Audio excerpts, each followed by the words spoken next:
My son pretended I didn't exist for 13 years. Then he found out I had millions of dollars.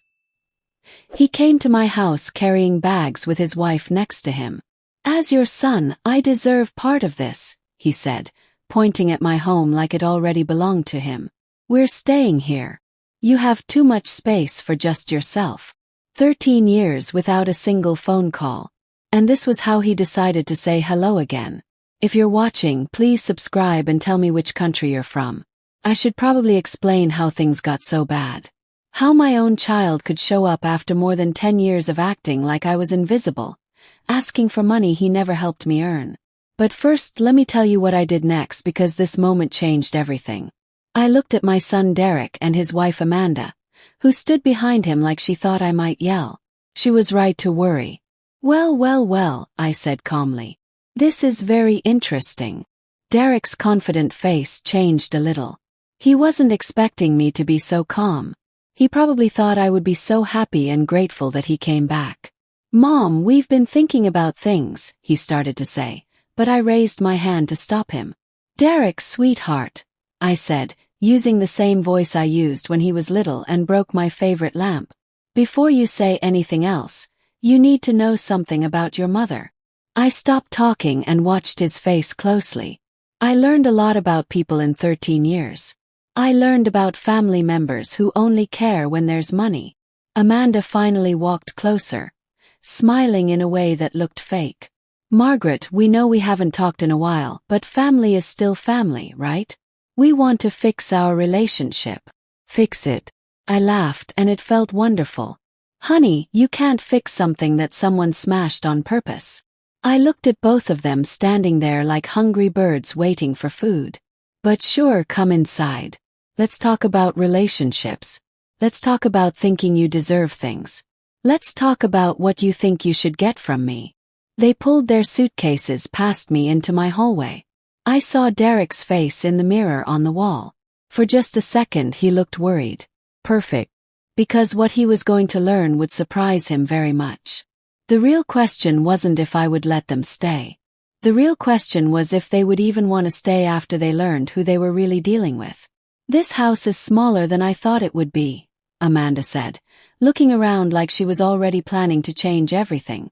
She had that look people get when they're thinking about redecorating someone else's home.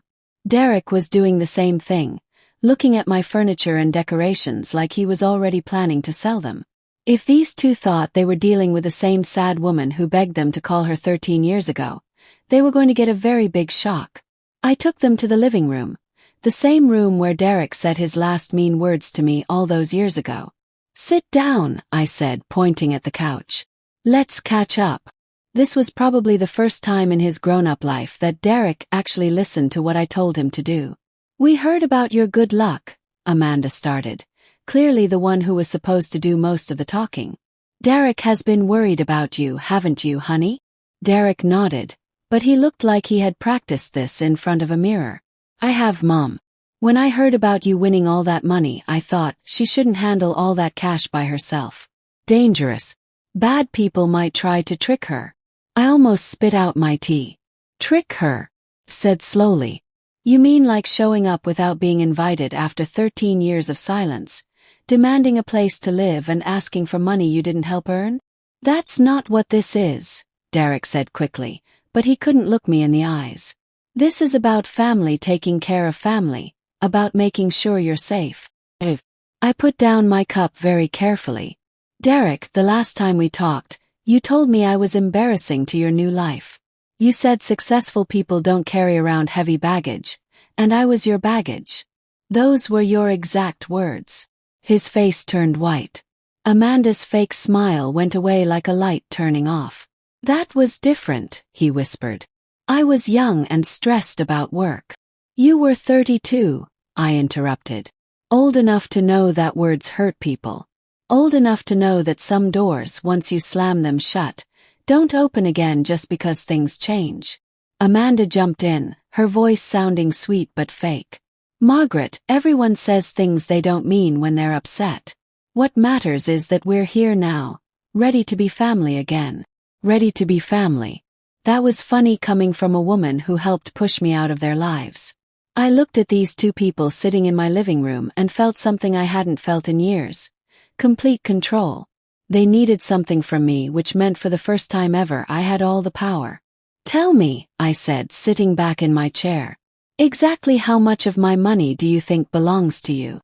Derek and Amanda looked at each other with that look married people have when they're planning something together. I'd seen that look before, back when they were cutting me out of their lives bit by bit. The difference was this time I knew what it meant. They were making a plan right in front of me. "It's not about deserving anything," Derek said, trying to sound honest but failing badly. "It's about family responsibility, about making sure this money doesn't change you or make you a target for bad people." "Bad people," I repeated. "You mean people like my own son and his wife who disappeared the second they decided I wasn't useful anymore?" Amanda's fake nice face slipped for just a second, showing something mean underneath. "Margaret, we understand you're hurt, but we're talking about your future, your safety. This money could last your whole life if someone handles it correctly." "Handles it correctly," I said. "Who would do that?" "You two. The same people who couldn't even remember to send me a birthday card for more than 10 years. Derek moved around uncomfortably. "We've been busy building our lives, our jobs. We had to focus on what was important. And now I'm important again. How nice for me." I stood up and walked to the window, looking at my flower garden outside. "Tell me about these lives you've been building, this focusing on important things. I'm curious how that's been going." The silence behind me lasted so long that I knew I had hit something that hurt. When I turned around, Derek was looking at his hands like they had all the answers written on them. "We've had some problems," Amanda admitted, her voice tighter now. "Money has been hard. Derek's job hasn't been as good as we expected." "Problems," I nodded. "Is that what we're calling it? Because from what I heard from people who still talk to me, yes, I do have friends in this town. Your problems include owing money on credit cards, borrowing against your house, and a job that barely exists." Derek's head shot up fast. "How do you know that?" "I know things, Derek. You cut me out of your life, not out of this town. People talk. They've been talking for years." I sat back down, enjoying how both of them seemed to shrink into the... Amanda's face turned pale. "What do you mean?" "I mean the real reason you both decided I was embarrassing. It wasn't about success or baggage or any of that nonsense you told me. It was about the money you thought you'd get from your father's rich cousin." I smiled, and it felt like the first real smile I'd had in years. "It was about Cousin Robert's will. He made it clear he didn't like people who didn't take care of their own mothers." The look on Derek's face told me everything. I was right. "You threw me away because you thought Cousin Robert would leave you his money if you showed him you were independent and successful, with no family obligations holding you back." I leaned forward. "How did that work out?" Derek's face changed colors like a stoplight before turning gray. Amanda tried to keep calm, but I could see her thinking fast, trying to come up with a new plan. "Cousin Robert left his money to the dog shelter," Derek whispered. "Every single penny." "Did he really?" I didn't even try to hide how happy that made me. Turns out he had very strong feelings about people who dumped their elderly parents for money. "Who knew?" Amanda found her voice first. "That's old news, Margaret. What matters is the future. What matters is family helping each other when times are hard." Family helping each other. I rolled those words around in my mouth like I was tasting them. "That's interesting coming from you. Remind me, Amanda, when exactly did you start thinking of me as family? Because I very clearly remember you calling me Derek's problem at your house party." She flinched. "You weren't supposed to hear that. But I did. Along with several other interesting comments about how much better your lives would be once you dealt with the mother situation." I stood up again and walked to my shelf where I kept family photos. All of them were from before Derek got married. I picked up a photo of Derek at his college graduation party. His arm around me, both of us smiling big. I spent 13 years wondering what I did wrong. 13 years thinking I somehow failed as a mother. I looked at the happy faces in the photo.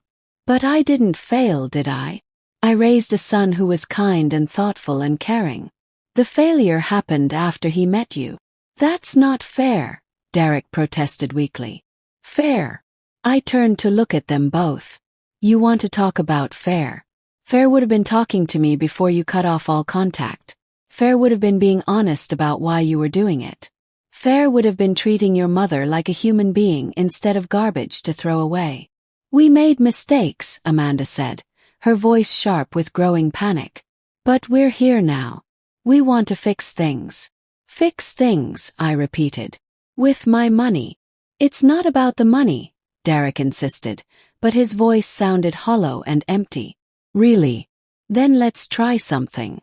I walked to my purse and pulled out my checkbook.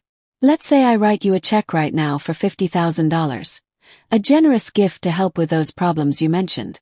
Would you take it and leave? Their eyes lit up like fireworks on the 4th of July. The answer was written all over their faces before Derek even opened his mouth. We couldn't accept such a big amount, he said, but he was already spending it in his mind. Maybe we could figure out some kind of deal. Like a loan. A loan, I said. Of course. And I suppose you'd want to talk about the details of this loan while living in my house, eating my food, and enjoying my hospitality. Well, we are family, Amanda said, like that explained everything. Yes, I agreed. We are family. And that's exactly why what happens next is going to hurt so much. I closed the checkbook with a loud snap that echoed through the room. Derek and Amanda both jumped like I'd fired a gun. They'd been holding their breath, waiting for me to start writing that check. The thing about family, I said, sitting back in my chair like a queen on her throne, is that it works both ways. Loyalty, support, love. These aren't one-way streets you only drive on when it's easy for you. Mom, we know we haven't been perfect, Derek started. Perfect. I laughed, and it came out sharp as a knife. Kevin, perfect would have been calling me on Mother's Day. Perfect would have been including me in your lives instead of hiding me like a dirty secret. What you did wasn't imperfect. It was mean on purpose. Amanda leaned forward on the couch, her desperation starting to show. Margaret, we're willing to admit our mistakes. We want to build a better relationship starting now. Build a better relationship, I said thoughtfully. Starting when? Starting the exact moment you heard about my lottery money. How amazingly convenient that your desire to be family again happened at the exact same time my bank account got bigger. Derek had the decency to look ashamed, but Amanda was tougher. People change, Margaret. People grow up. We're not the same people we were 13 years ago. You're absolutely right, I agreed. You're not the same people. You're older. You're broker. And you're more desperate. But deep down, you're exactly who you've always been. I stood up and walked to the window again, not because I wanted to see outside, but because I wanted them to worry while I talked. You want to know what I did these past 13 years? While you were building your important lives and focusing on your careers. Neither of them answered, but I could feel them staring at my back, waiting. I learned things. Took classes. I read hundreds of books. I made new friends. I discovered that I'm actually quite smart when people aren't telling me I'm worthless. I turned around to face them. I also learned about investing, about planning for the future, about protecting money from people who might try to take advantage. Derek's face went blank. What do you mean? I mean I didn't just win the lottery and hide the money under my bed, Derek. Hired experts. Really good ones. The kind of experts who help protect rich people from family members who might have bad intentions. You hired lawyers, Amanda said, and her voice had gone flat and cold. Among other people. I hired money managers, future planners, even a private detective. I smiled at their horrified faces. You'd be amazed what someone can learn about another person's money situation when they have the resources to find out. You investigated us. Derek's voice cracked on the last word. I investigated everyone, Derek. Friends, distant relatives, charities, investment opportunities. When you suddenly have a lot of money, you learn very quickly that everyone wants something from you. I walked back to my chair but didn't sit down. The difference is most people are honest about what they want.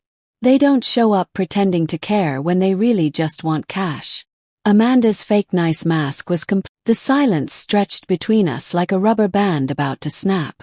Derek looked like he might throw up. Amanda looked like she was planning escape routes. But I wasn't done with them yet. Not even close. The grandfather clock in the hallway rang 5 times. We'd been sitting here for over 2 hours now. Time really does fly when you're watching people's plans fall apart in front of you. So, I said, putting down my empty teacup. Let's talk about what you really want. Not the family reunion lies. Not the worry about my well-being. Let's have an honest conversation about why you're actually here. Derek opened his mouth, probably to give another practiced speech about family and concern, but I held up my hand. Before you answer, let me share some interesting things my detectives found out. I reached into my desk drawer and pulled out a thick folder. Did you know that people's money records become quite easy to see when you know where to look and have the right people asking questions? Amanda's eyes fixed on the folder like it was a dangerous snake. For example, I continued, opening the file, I learned that you've been living beyond what you can afford for nearly 5 years now. The consulting business that Derek says is just slow right now hasn't had a real customer in 8 months. Derek's face went white as snow. How could you possibly know that? The same way I know about the 3 credit cards that are completely maxed out, the loan you took against your car, and the second mortgage on your house that you're 2 months late paying. I pulled out a piece of paper. The same way I know you've been borrowing money from Amanda's parents, telling them it's for growing the business when really it's just to keep the electricity on. You had no right, Amanda whispered, but there was no real anger in her voice. Just the empty sound of someone who got caught. No right. I laughed, and this time it was genuinely funny to me. Honey, I had every right the second you decided to show up at my door making demands. It's called checking things out before making decisions. Something you might have learned if either of you had ever run a successful business. Derek slumped in his chair like a balloon losing air. We're in trouble. Okay. We're in real serious trouble. But that doesn't change the fact that you're my mother. That has to mean something. It does mean something, I agreed. It means I'm going to give you one chance. Exactly one. To be honest with me. Drop the act, stop trying to trick me, and tell me exactly what you need and why. They looked at each other, having some kind of silent conversation with their eyes. Finally, Derek sat up straight and looked at me. We're going to lose everything, he said quietly. The house, the cars, probably Amanda's parents' money too. We owe about $300,000 and we have no way to pay it back. $300,000, I repeated. That's quite a hole you've dug for yourselves. We made terrible choices with money, Amanda added. Derek's business partner stole most of their money and ran away. By the time we figured out what happened, it was too late to stop him. For the first time since they arrived, they sounded like they were telling the truth.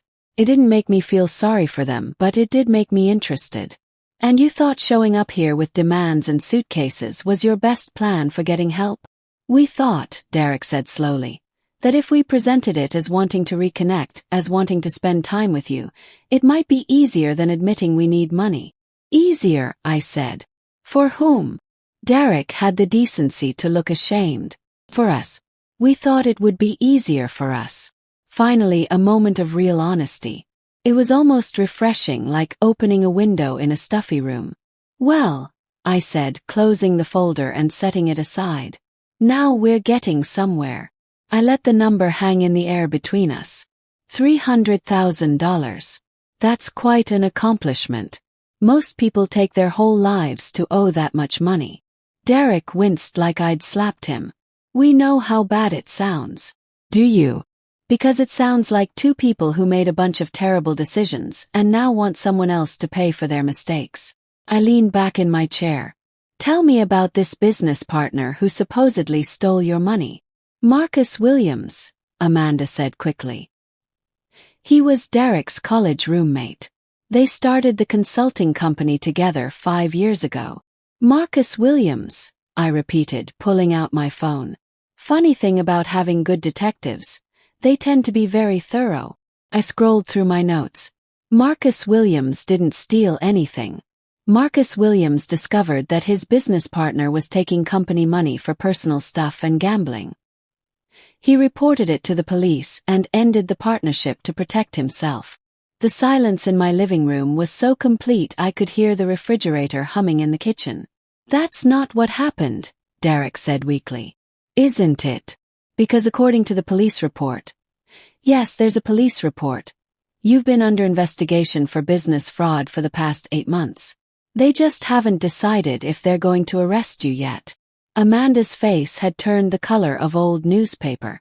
"How do you know about police reports?"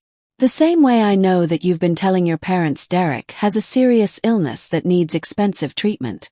The same way I know you've borrowed $50,000 from 3 different relatives using 3 different sad stories." I set my phone down carefully. "You two aren't just broke. You're con artists." "We're not criminals," Derek protested, but his voice was shaky. "Really? What would you call lying to your family about having cancer to get money? What would you call stealing from your own business? What would you call showing up here after 13 years with a sad story designed to manipulate me into supporting your dishonest lifestyle?" For the first time since they arrived, I saw real fear in their eyes. But fear was honest. "We never meant for it to go this far," Amanda whispered. "But it did go this far. And now you're here in my house asking me to save you from the results of your own terrible choices." I stood up and walked to the window again. "Here's what's going to happen next." I could feel them both holding their breath behind me, waiting for whatever I was about to say. The afternoon sun was coming through my kitchen window, lighting up tiny bits of dust floating in the air. Such a peaceful scene for such an explosive moment. "You're going to pack up your suitcases," I said without turning around. "And you're going to leave my house. But before you do, we're going to have a conversation about honesty and consequences." "Mom, please," Derek started. "I'm not finished." I turned to face them, and I could see they were both on the edge of total panic. You see, the interesting thing about hiring detectives is that you learn all sorts of unexpected things. For example, I learned that I wasn't the only family member you cut off 13 years ago. Derek swallowed hard. "What do you..." "We were setting boundaries," Amanda said defensively. "Boundaries? Is that what you call it when you find out a family member might leave you money when they die? So you stay in contact just long enough to make sure you're still in the will, then disappear again." Derek's face went through several interesting color changes. "How did you..." he started. "Sarah's will," I said simply. "She updated it last month. Guess whose name got removed? Apparently, she doesn't like people who abandon their mothers for money and then show up again when they need help." "You turned her against us," Derek accused. "I didn't have to turn her against you. You did that all by yourselves." I walked back to my chair but remained standing. "Sarah and I talk every week now. Have been for the past 3 years. She's the one who suggested I hire detectives when I won the lottery. She said I should protect myself from people who might try to take advantage." "You've been planning this," Amanda said, her voice flat with understanding. "Planning what?" "To be prepared when my estranged son showed up demanding money." "Yes, I have been planning that. Because Sarah warned me it would happen." I smiled, and I could see it made them both uncomfortable. "She said you'd wait just long enough for the news to spread, then show up with some story about family and wanting to reconnect." Derek slumped deeper into the couch. "We need help." "Yes, you do. You need professional help. Therapy, help for your spending problems, money planning, probably a lawyer too." I picked up the folder again. "What you don't need is someone willing to throw money at your problems while you keep making the same terrible choices. So you're just going to let us lose everything." Amanda's voice was getting higher, almost screaming. "I'm going to let you face the results of your own actions. Like adults." I opened the folder and pulled out another piece of paper. However, I'm not completely heartless. The paper I held contained information that would either save them or destroy them completely. After 13 years of wondering what I did wrong as a mother, I finally had the chance to find out what kind of people they really were. "This," I said, holding up the document, is contact information for a bankruptcy lawyer who handles cases like yours. He's expensive, but he's good. He can help you deal with the legal problems you're facing and possibly keep you out of jail. Derek looked up with something like hope in his eyes. You'd pay for a lawyer? I said he was expensive, not that I'd pay for him. I set the paper on the coffee table between us. You want help. Real help. Here's what I'm willing to do. I will loan you enough money to hire this lawyer and enter a program to help with your debt. Not $300,000. Not enough to keep living the way you have been. Just enough to keep you from going to jail and help you start over. How much? Amanda asked immediately. $25,000. Half for the lawyer, half for a real debt help program. I sat down in my chair, finally ready for the most important part of this conversation. But there are rules. What kind of rules? First, you both go to therapy. Separate therapy, not together. You need to figure out how you became people who would trick your own families. I held up a finger when Derek started to argue. Second, you pay back every person you've lied to. Your relatives, Amanda's parents, the clients you might have overcharged. Everyone. That's impossible, Amanda protested. We don't have that kind of money. Which brings me to Rule 3. You get jobs. Real jobs. Not consulting or business ideas or any other scheme that sounds impressive but doesn't actually pay the bills. You get steady jobs and you stick with them until everything is paid back. Derek was staring at me like I'd grown a second head. You're talking about years of work. I'm talking about the rest of your lives, I corrected him. Because that's how long it takes to rebuild trust after you've broken it this badly. And if we don't agree to your rules? Amanda asked. I smiled, and this time it was the kind of smile that made grown men nervous. Then you walk out of here with nothing. And I make sure that everyone in your family knows exactly why. Every relative you've borrowed money from, every friend you've lied to, every person you've tricked gets a detailed report about who you really are. You wouldn't, Kevin whispered. Try me, I said. I've had 13 years to think about what I'd do if I ever got the chance to teach you about consequences. Don't test how serious I am. The clock rang 4 times. They'd been here for 3 hours, and I could see the exact moment when they realized their plan had completely failed. We need time to think, Amanda said finally. No, I said. You need time to choose. You can accept my offer and start rebuilding your lives the hard way, or you can keep looking for easy money and shortcuts. But you can't do both, and you can't do either one in my house. Derek looked like he was about to cry. After all these years, after all the pain he'd caused, he looked like a lost little boy. For just a moment I almost felt sorry for him. Almost. There's one more thing, I said just as they were starting to get up to leave. Something I think you should know before you decide. I walked to my desk and pulled out a sealed envelope. The return address was from a law office in Denver, dated 3 weeks ago. This arrived right after news of my lottery win started going around town. I held the envelope like it contained something explosive. It's from a lawyer representing someone who's been looking for you both for quite some time. The color drained from both their faces at the same time. Who? Amanda whispered. Marcus Williams. I opened the envelope and pulled out the letter. You remember Marcus, don't you? Your former business partner who you said stole from your company. Derek's hands were shaking now. What does he want? He wants his money back. The $50,000 you took from the company account before you ended the partnership. The money he only found out was missing after his accountant did a complete check following your accusations against him. That's not what happened, Derek said, but his voice was barely a whisper. Isn't it?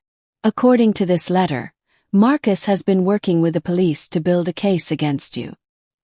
He's been waiting to see if you'd come forward on your own and pay him back. I folded the letter carefully. He heard about my lottery win and wondered if it might motivate you to do the right thing. Amanda was gripping the arm of the couch so tight her knuckles were white. What does that mean? It means Marcus is offering you the same choice I am. You can pay back everything you took and take responsibility for what you did, or he can go ahead with criminal charges. I put the letter back in the envelope. The only difference is his deadline is tomorrow. Tomorrow. Derek's voice cracked. Tomorrow. He's given you until 5 p.m. tomorrow to contact his lawyer and arrange payment. I looked between them, watching the last bit of the I admitted. He reached out to me the day after my lottery win was in the newspaper. He wanted to know if I knew what my son had been doing and whether I might be willing to help clean up his mess. And what did you tell him? I told him that depended entirely on whether my son was willing to take responsibility for his actions. I stood up and walked to the shelf where I picked up that old photo of Derek at his college graduation. Marcus is a good man, Derek. He didn't deserve what you did to him. Neither did your Aunt Sarah or Amanda's parents or any of the other people you've hurt. Derek was crying now, tears running down his face. I never meant for things to get this bad. But they did get this bad. And now you have to decide what kind of person you want to be going forward.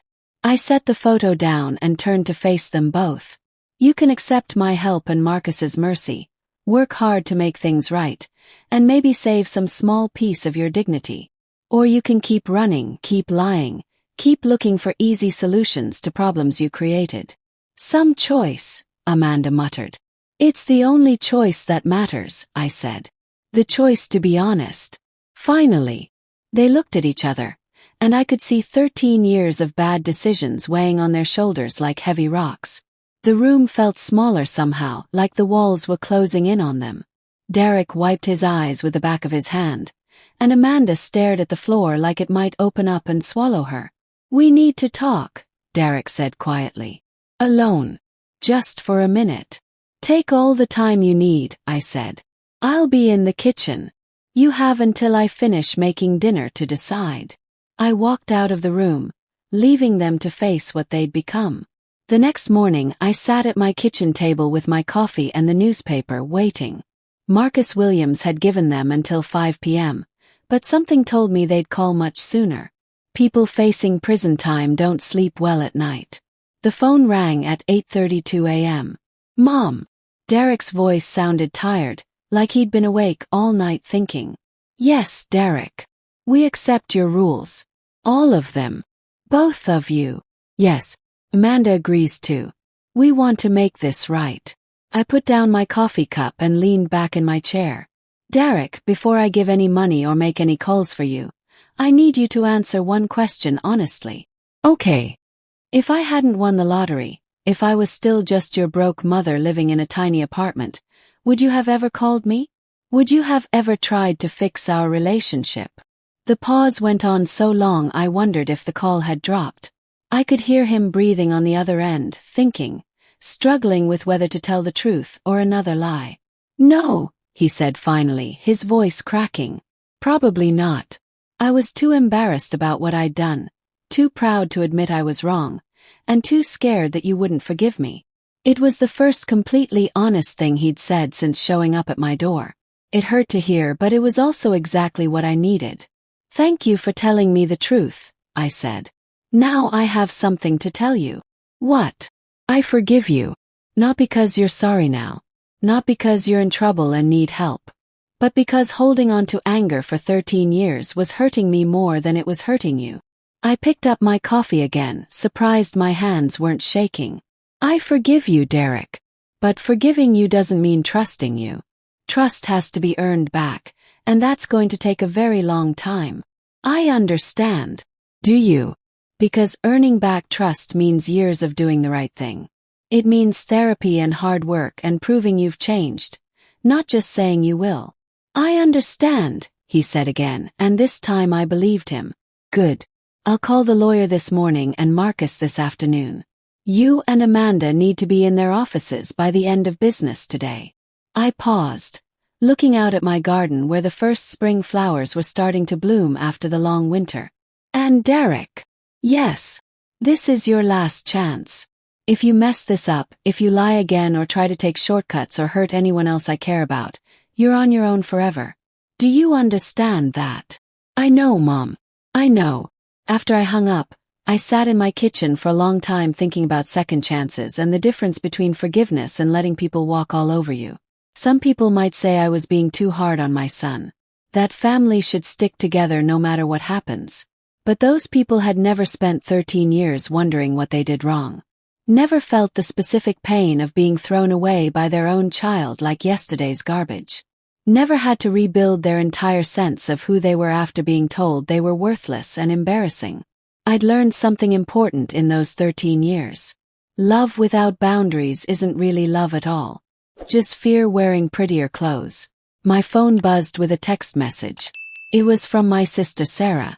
Heard through friends that Derek showed up. How did it go? I typed back. He's getting a second chance. Whether he deserves it is still to be determined. And how are you doing? She wrote back. I looked around my house, my safe place. The life I'd built after losing everything I thought mattered. The life where I made my own choices, set my own rules, and never again had to beg for a seat at a table that should have been mine by right of being someone's mother. I'm doing just fine, I typed. Better than fine, actually. I'm free. 2 years later, Derek would finish paying back every penny he'd stolen. Amanda would discover she was actually quite good at running a small bakery when she wasn't trying to get rich quick by tricking people. And I would wake up every morning in my own house, living my own life, finally understanding what it meant to be truly wealthy. It had nothing to do with lottery numbers and everything to do with never again accepting less than I deserved from the people who were supposed to love me. The money was nice, though. It bought me security and peace of mind and the ability to help people on my own terms. But the real treasure was the lesson I learned. That sometimes the bravest thing you can do is close a door, even when the person on the other side is your own child. And sometimes the kindest thing you can do is open that door again. But only a crack, and only when they've proven they deserve it. Derek calls me every Sunday now. We talk about his week, his progress in therapy, the small steps he's taking to rebuild his life. Sometimes the conversations are awkward. Sometimes we don't know what to say. But we're trying, and that's more than we had before. I don't know if we'll ever have the relationship I dreamed of when he was a little boy. But we have something real now, built on honesty instead of lies, on respect instead of manipulation. And that's enough. Thanks for listening to my story. If you enjoyed it, don't forget to subscribe to Granny's Voice and share your own stories in the comments. Your voice matters too.